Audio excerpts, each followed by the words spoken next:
미스스한 이야기. 오늘은 아들이 지키겠다는 이유로 무고한 여인 3명을 살해한 뒤 시신으로 비누와 케이크를 만들어서 잔인한 비누 제작자라고 불리게 된 여인 레오나르다 치안출리에 대한 이야기입니다. 2025년 2월 20일 프랑스를 대표하는 영화감독 클레어 드니가 범죄 드라마 더 소프메이커 연출을 맡을 예정이라는 소식이 전해졌습니다. 감각적이고 시적인 연출로 유명한 클레어 드니는 캐릭터 간의 미묘한 긴장감을 섬세하게 포착하는 감독으로 정평이 나 있죠. 클레어 드니가 메가폰을 잡을 예정이라고 알려진 더 소프 메이커는 이탈리아 영화감독 마오니 볼로니니의 1977년작 그란 볼리토의 드라마 리메이크작입니다. 한 어머니가 아들을 지키겠다는 이유로 여성 3명을 살해한 후 시신으로 비누, 양초, 쿠키, 케이크를 만들어 마을 사람들과 나누어 쓴다는 다소 엽기적인 스토리를 담고 있죠. 놀라운 것은 이 모든 것이 가상의 이야기가 아니라 레오나르다 치안출리라는 이탈리아 여성의 실화라는 겁니다. 레오나르다 치안출리는 1894년 이탈리아 아벨리노주에서 태어났습니다. 레오나르다의 어머니는 젊은 시절 사랑하지도 않은 남자에게 강제로 범해졌고 그 바람에 원치 않은 임신까지 하게 되어 억지로 결혼한 케이스였죠. 결혼한 이후에도 남편의 폭력에 시달리던 어머니는 어린 딸에게 비난과 증오를 쏟아냈습니다. 너 때문에 내가 너만 없었어도 어머니는 계속해서 레오나르다를 방치하고 학대했죠. 레오나르다가 6살 때 문제의 남편이 사망한 이후에도 제대로 된 보살핌이나 애정을 주지 않았습니다.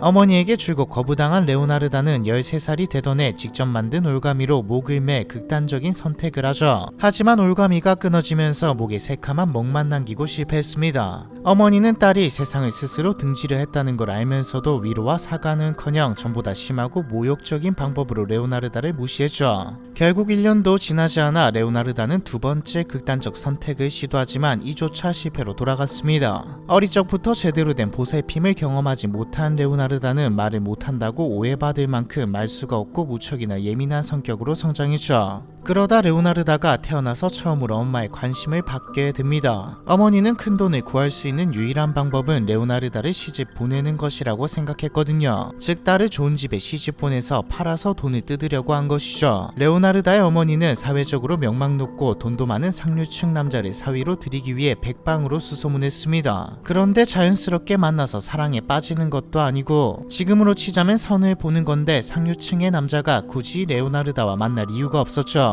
게다가 레오나르다는 이미 등기소 직원인 라파엘레 판사르디라는 남성을 마음에 둔 상태였습니다. 레오나르다는 결혼할 남자가 있다고 고백했고 어머니는 격노하면서 욕설을 퍼붓고 집에서 쫓아내버렸죠. 레오나르다는 어머니의 마음을 돌리려 갖은 노력을 했지만 소용없었습니다. 어머니에게 월급이 쥐꼬리라 생활비를 지원해 줄 수 없는 라파엘레는 사윗감으로 고려하고 있던 60대 노인이나 10년째 병상에서 못 일어나고 있는 식물인간보다 더 최악으로 여겨졌으니까요. 결국 레오나르다는 끝까지 어머니의 허락을 얻지 못한 채 23살이 되던 1917년 결혼식을 올리게 되죠. 부부는 1921년 판사르디의 고향인 포텐자의 라우리아로 이사해 새로운 보금자리를 차렸습니다. 라팔레는 자상하고 헌신적인 남편이었습니다. 하지만 돈벌이가 시원찮아 두 사람은 늘 생활고에 시달렸죠. 언뜻 이제 어머니에게서 벗어나 새로운 삶을 사는 것처럼 보였지만 어릴 적 트라우마와 결핍에서 어머니의 그늘에서 벗어나지 못한 상태였습니다. 게다가 레오나르다는 생활고와 더불어 거듭된 유산, 자녀의 죽음까지 겹치며 심한 우울증을 앓고 있었죠. 레오나르다는 생활비를 벌 겸 은행의 청소부로 일하게 되었는데 자신의 계좌에 큰 금액이 이체된 것처럼 명세서 조작을 시도했다가 체포돼 사기 혐의로 여성전원 교도소에까지 수감되고 평생에 걸쳐 17번의 임신을 했는데 그중 3번은 유산했고 10명의 아이들은 어린 나이에 죽었습니다. 레오나르다는 남은 4명의 자녀도 잃게 될까 늘 전전긍긍하며 과보호했죠. 그 중에서도 장남 주세페를 향한 레오나르다의 사랑은 병적일 정도로 심했습니다. 출소한 레오나르다는 마을 사람들의 손가락질을 피해 가족들과 함께 라케도니아로 이주했습니다. 당연히 돈은 없었기에 어쩔 수 없이 지역 내 숲속에서 천막을 짓고 사는 집시 공동체에 합류하게 되죠. 레오나르다는 처음 경험해보는 공동체 생활에 무척이나 빠르게 적응하며 무린의 점쟁이 여인에게 손금이 있는 방법과 미래를 점치는 방법도 배웠습니다. 당신이 불행한 이유는 당신을 가장 사랑해야 할 사람이 당신을 가장 저주하기 때문입니다. 저주의 사슬을 끊어내지 않으면 당신이 가장 사랑하는 사람이 당신을 증오하게 될 겁니다. 점쟁이 여인의 정계를 맹신한 레오나르다는 친어머니가 자신을 저주한다고 믿으며 점점 더 미신에 빠져들었습니다. 하지만 집시 공동체에 강한 연대감과 소속감을 가지고 있었기에 마음만은 그 어느 때보다 안정적이고 평화로워져. 그러다 1930년 지진이 일어나 집시 공동체가 파괴되면서 레오나르다는 가족이라 생각했던 사람들을 한순간에 잊고 레지오 에밀리아 근교에 위치한 작은 마을 코레지오로 떠나게 됐습니다. 레오나르다는 자신의 손으로 집시 공동체처럼 결속력 강한 커뮤니티를 재건하려 시도했죠. 내성적인 성격을 극복하고 이웃들에게 먼저 다가가 친절하게 말을 건넸으며 특히 폭넓은 경험을 토대로 젊은 여성들에게 필요한 인생 조언을 해주었습니다. 점쟁이 여인에게 배운 기억을 되살려 사람들에게 점술과 성금을 봐주기 시작했는데 신통력이 높다고 입소문을 타면서 하나둘 찾아오는 사람이 늘어났죠. 시간이 흐르면서 레오나르다는 지역사회에서 유명한 현모양처이자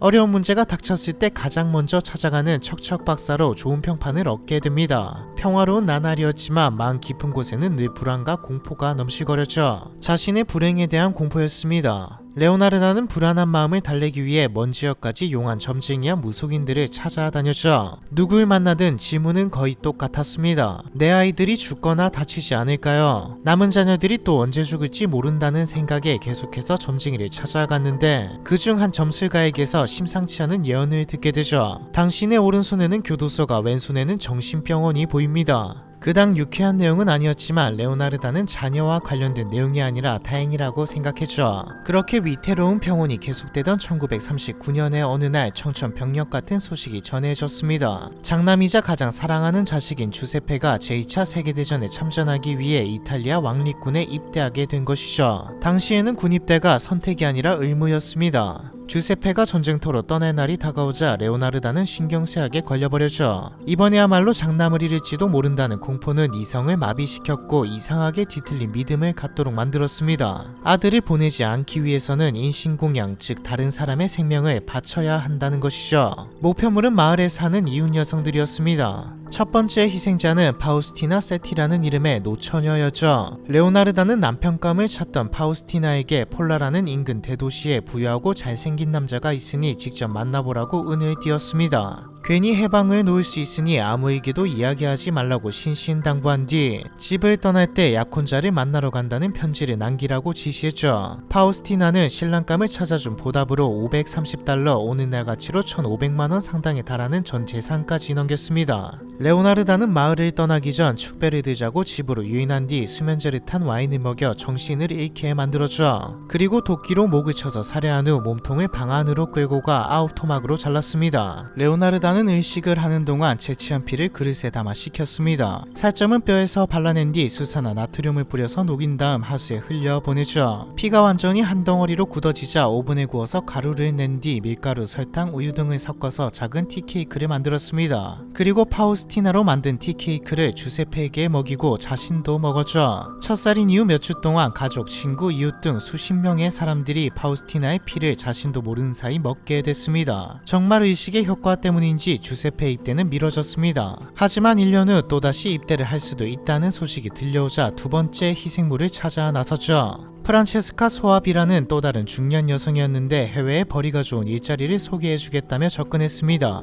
유인 방법이 다를 뿐 살해 방법은 동일했죠. 1940년 9월 5일 피해자가 집을 떠나기 전 축하 파티를 하자며 초대해 약을 탄 와인을 마시게 한 후 의식을 차리기 전 도끼로 살해했죠. 저는 냄비에 비계가 붙은 조각들과 비누를 만들기 위해 구입해둔 가성소다 7kg을 넣었습니다. 그리고 덩어리가 모두 녹을 때까지 저어가며 끓인 뒤 근처 정화조에 버렸어요. 잘 굳히면 썩 좋은 비누가 됐을 텐데 아깝다는 생각이 들었죠. 대하의 피는 응고될 때까지 기다렸다가 오븐에서 구워냈고 가루로 만들어 밀가루, 설탕, 초콜릿, 우유, 달걀과 약간의 마가린을 섞어 반죽했습니다. 바삭바삭한 티케이크를 많이 만들어서 주세페에게 주고 집을 찾아온 손님들께도 대접했습니다. 물론 저도 먹고요. 하지만 이번에는 의식의 효과가 없는 것인지 입대 날짜가 변경되지 않았죠. 마음이 급해진 레오나르다는 두 번째 범행이 있고 한 달이 채 지나기도 전에 세 번째 희생물을 찾아 나섰습니다. 왕년에 오페라 가수 생활을 했다고 알려진 버지니아 카시오포였죠. 레오나르다는 남편을 잃고 홀로 외롭게 생활하던 버지니아에게 피렌체의 국립극장 무대 매니저를 구하고 있는데 일해볼 생각이 없냐고 유인했습니다. 그리고 전과 마찬가지로 주변의 마을을 떠나는 사실을 알리지 말고 떠난다는 내용의 편지만 남겨두라고 지시했죠. 같은 방법으로 세 번째 피해자를 살해한 레오나르다는 이번에야말로 제대로 된 비누를 만들어 보기로 결심했습니다. 그래서 시신에서 지방을 하나하나 분리해 냄비에 녹여서 비누로 만들었죠. 티케이크를 나누어 주었던 것처럼 수제 비누를 친구와 이웃들에게 선물하고 일부는 다른 방문객에게 팔기도 했습니다. 투박한 레오나르다표 수제 비누는 쿰쿰한 냄새에도 불구하고 인기가 좋아서 순식간에 동이 나와버렸죠. 레오나르다는 비누를 못 받은 사람들이 아쉬워하자 조금만 기다리면 다시 만들어 주겠다고 달랬습니다. 하지만 다행히도 그 약속은 지킬 수 없었죠. 세 번째 피해자인 버지니아가 편지 한 장만 남겨둔 채 자취를 감추자 시누이 알베르티나 판티가 상황을 수상하게 여겨 자체적인 조사를 시작했습니다. 이웃들의 증언을 통해 버지니아가 사라지기 직전 레오나르다의 집을 방문했다는 것을 알게 되죠. 알베르티나 판티는 조사한 내용을 취합해 경찰에 신고했고 경찰은 한 마을에서 중년 여성 3명이 잇따라 실종된 것을 수상하게 여겨 본격적인 수사를 시작했습니다. 그리고 수사 과정에서 피해자들의 행적이 한 사람의 집 앞에서 끊긴다는 사실을 확인했죠. 레오나르다는 처음엔 혐의를 맹렬히 부인했지만 경찰의 의심이 장남인 주세페를 향하자 순식간에 태도를 바꾸고 범행 사실 일체를 자백했습니다. 결국 레오나르다는 1946년 3건의 살인 혐의로 유죄 판결을 받게 되죠. 징역 33년이 선고되었고 이후 3년은 범죄자 정신병원에서 보호입원 처분이 떨어졌습니다. 이후 레오나르다는 1970년 10월 15일 여성 범죄자 수용 정신병원에서 뇌졸중으로 사망했죠. 오래전 점쟁이 여인의 예언처럼 교도소와 정신병원을 양손에 쥔 채 여생을 마치게 된 것입니다. 그리고 사후 교도소 내에서 작성한 옥중 수필이 비통한 영혼의 고백이라는 제목으로 700페이지가 넘는 분량의 회고록으로 출판돼 잔혹하고 엽기적인 범행 내용이 오늘날까지 전해지고 있죠. 또한 레오나르다가 비누를 만들 때 사용한 냄비를 포함하여 범죄 현장에서 나온 많은 유물이 로마의 범죄학 박물관에 전시되어 있다고 하고요. 미신의 눈먼자가 얼마나 위험해질 수 있는지 또 한 번 실감하게 만든 레오나르다 치안출리에 대한 이야기, 이번 편은 여기까지입니다.